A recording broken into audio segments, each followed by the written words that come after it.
बेगूसराय में राज्यसभा सांसद राकेश सिन्हा ने सनातन पर हो रहे हमले पर जहां विपक्ष पर हमला बोला है, वहीं आरएसएस प्रमुख मोहन भागवत के आरक्षण वाले बयान का समर्थन किया है। दरअसल सनातन धर्म पर स्टालिन के बेटे उदयनिधि स्टालिन के विवादित बयान के बाद अब डीएमके के नेता ए राजा की विवादित टिप्पणी सामने आई है, जहां उन्होंने सनातन धर्म को HIV और कुष्ठ रोग जैसा बताया। इस बयान पर राज्यसभा सांसद राकेश सिन्हा ने कहा कि विमर्श में शब्दों का चयन और सांस्कृतिक भावना होनी चाहिए, लेकिन जब इन दोनों का अभाव होता है तो विमर्श विकृत हो जाता है। ए राजा का ये बयान और स्टालिन के सुपुत्र का वो बयान दोनों ही विमंदावाड़ हैं, विमर्श नहीं, और वो स्वयं तमिल पर हमला बोल रहे हैं। वहीं दूसरी ओर आरएसएस प्रमुख मोहन भागवत ने नागपुर में दिए बयान की समाज में जब तक भेदभाव रहेगा तब तक आरक्षण जारी रहना चाहिए।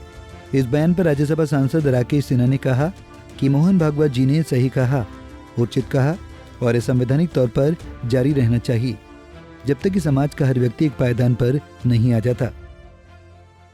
शब्दों का चयन और सांस्कृतिक भावना होनी चाहिए, लेकिन जब इन दोनों का अभाव होता है तो विमर्श विकृत हो जाता है। ए राजा का यह बयान और स्टालिन के सुपुत्र का वो बयान दोनों ही वितंडावाद है, वो विमर्श नहीं है, और वे स्वयं तमिल संस्कृति पर हमला बोल रहे हैं। अगस्त मुनि को साक्षात भगवान शिव ने तमिल भाषा सिखाया था और उसी के आधार पर अगस्त मुनि ने तमिल संस्कृति, तमिल भाषा और तमिल समाज की यात्रा शुरू की थी। अगस्त मुनि ने दक्षिण और उत्तर भारत को जोड़ने का काम किया था। तो ए राजा वास्तव में तिरुवल्लुवर, अगस्त मुनि और सुब्रमण्यम भारती जैसे ऐसे विद्वानों को जो तमिल अस्मिता के प्रतीक हैं उन पर प्रहार कर रहे हैं। लगता है जैसे वो कोई वीरता के लिए जेल गए थे और जेल से बाहर आकर वीरता का प्रदर्शन कर रहे हैं। ऐसे लोग जो जातिवादी राजनीति और जो लोग इस तरह के हिंसावादी प्रवृत्ति की चीज़ों को आगे बढ़ाते हैं, उनका मोदी जी पर दिए गए बयान पर टिप्पणी करना भी ऐसे लोगों को वैधानिकता देना और सम्मान देना होगा। ऐसे लोगों के बयानों पर टिप्पणी करना अनावश्यक है, गैर जरूरी है।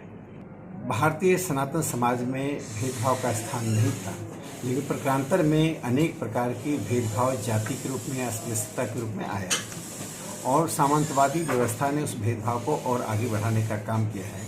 इसलिए जब तक इस तरह का भेदभाव है जिसमें समाज के एक बड़े वर्ग को वंचित रहना पड़ना रहा है और आगे भी ऐसी स्थिति अभी बनी हुई है, तो उस आरक्षण का लक्ष्य ही है उस तरह के भेदभाव से पीड़ित व्यक्तियों को न्याय दिलाना, जिसको सामाजिक न्याय कहते हैं। तो इस देश के संविधान के तहत आर्थिक और सामाजिक न्याय दोनों की व्यवस्था है और दोनों तब तक जारी रहना चाहिए। मोहन भागवत जी ने सही कहा, उचित कहा। बता दें, राष्ट्रीय स्वयंसेवक संघ यानी आरएसएस प्रमुख मोहन भागवत ने कहा था कि हमारे समाज में भेदभाव मौजूद है और जब तक असमानता बनी रहेगी तब तक आरक्षण जारी रहना चाहिए। एक कार्यक्रम को संबोधित करते हुए उन्होंने कहा कि अखंड भारत आज के युवाओं के बूढ़े होने से पहले एक वास्तविकता बन जाएगा, क्योंकि 1947 में भारत से अलग होने वाले लोग अब महसूस कर रहे हैं कि उन्होंने गलती की है। बेगूसराय से संतोष प्रसाद की रिपोर्ट।